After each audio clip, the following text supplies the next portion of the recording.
खरं तर जेव्हा जेव्हा चौकशीला बोलवलं त्यावेळेस आम्ही उपस्थित राहिलेलो आहे. या अगोदर अनेक बातम्यांचा विपर्यास केला गेलेला आहे, चुकीच्या बातम्या पसरवल्या, ते मला आवर्जून सांगायचंय. ज्यावेळेस मला आणि माझ्या फॅमिलीला बोलवलं गेलं, अगदी किंबहुना शिर्डी पोलीस स्टेशनमध्ये माझी बहीण आणि पुतण्या आम्ही सोशल मीडियाच्या माध्यमातून बातमी पाहिली आणि नोटीस मिळण्यापूर्वी 3 दिवस अगोदर गेलो होतो आणि पूर्णपणे सहकार्य आम्ही या तपास यंत्रणेला केलेलं आहे. मीनाक्षी, आवर्जून सांगायचं म्हणजे हे 11 ते 7 वाजेपर्यंतची ही वेळ आहे. याच्यामध्ये 4-4.5 तासाची चौकशी झाली.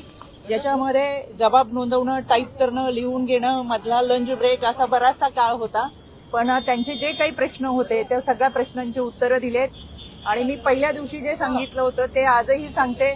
खरात प्रकरणामध्ये खराशी आमचा कोणताही आर्थिक व्यवहार नव्हता, कोणत्याही जमिनीमध्ये आम्ही पार्टनर नव्हतो. त्याच्यामुळे बाकीचे प्रश्न उद्भवत नाही.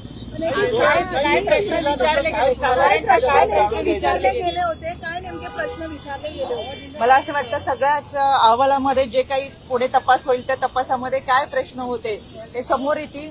खरं तर आर्थिक व्यवहाराच्या संदर्भातच प्रश्न होते, पण आर्थिक व्यवहारच कुठं नसल्यामुळे त्यांना काही बाकीचे प्रश्न उद्भवले नाही. एसआयटी आणि ईडीचे प्रश्न काही सेम होते का? असं काही एसआयटीचे प्रश्न वेगळे होते, ईडीचे प्रश्न वेगळे होते आणि या तपासाला त्यांना उत्तम प्रकारे आम्ही सहकार्य केले. इथून पुढेही कधी त्यांना सहकार्य लागलं आता अजून तसं काही सांगितलेलं नाही. प्रतिभाताई आणि देखील यामध्ये ईडीची चौकशी झालेली आहे. काही बँकेमध्ये पैसे जे आहेत ट्रान्सफर झाल्याचं समोर आलेलं आहे, तर हा थेट व्यवहार आहे असं कळतंय. मी यापूर्वी सुद्धा एक फेसबुक पोस्टच्या माध्यमातून सांगितलं होतं, आज देखील आवर्जून सांगते. समता पत संस्थेमध्ये जे प्रतिभा चाकणकर आणि तन्मय चाकणकर यांच्या नावाची जी खाती खोलली गेली ती बनावट खाती होती. त्यामध्ये ही दोघं कधीही समता पत संस्थेत गेली नव्हती. त्यांना समता पत संस्था कोठे आहे हे सुद्धा माहीत नाही. त्याच्यामध्ये त्याचा ओटीपी हा खरातकडे जात होता. त्या ठिकाणी या दोघांच्या सुद्धा या खात्यामध्ये कुठेही सह्या नव्हत्या आणि केवळ या दोघांचीच नाही तर जवळजवळ माझ्या माहितीप्रमाणे 125 ते 150 लोकांची बनावट खाती काढलेली आहेत. ज्या व्यक्तीला घरातून चालता सुद्धा येत नाही अशा लोकांची सुद्धा बनावट खाती ही समता पत संस्था आणि अजून एक पत संस्था आहे त्याच्यामध्ये काढलेली आहेत. त्याच्यामुळे ही जी खाती आहेत ती खोटी आहेत.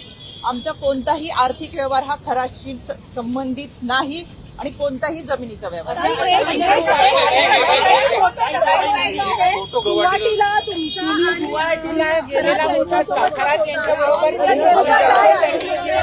पहिली गोष्ट, गुवाहाटीचा जो फोटो तुम्ही पाहिलेला आहे त्याच्यामध्ये हा फोटो जो आहे तो माझ्या फॅमिली सोबत, खराची फॅमिली आहे.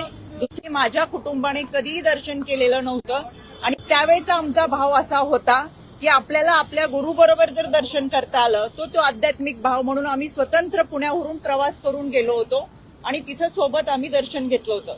त्याच्यानंतरचा त्यांचा प्रवास त्यांच्या लोकांसमवेत होता. खरात अनेक लोकांबरोबर त्याच्या कुटुंबाबरोबर तिथे आलेला होता. त्याच्यामुळे आपण दर्शनाला अनेक ठिकाणी जातो, तो एक आध्यात्मिक भाव होता. 17 तारखेला अरेस्ट केल्यानंतर लक्षात आलं की तो आरोपी आहे. तोपर्यंत खरं तर आपण पाहताय अनेक क्षेत्रातील अनेक मान्यवर हे त्याला गुरु मानत होते, दर्शनासाठी जात होते. तीच आमची भावना होती आणि एक प्रामाणिक श्रद्धा आम्ही ठेवली होती. त्याच्यामुळे साहजिक तो एक श्रद्धेचा भाग होता.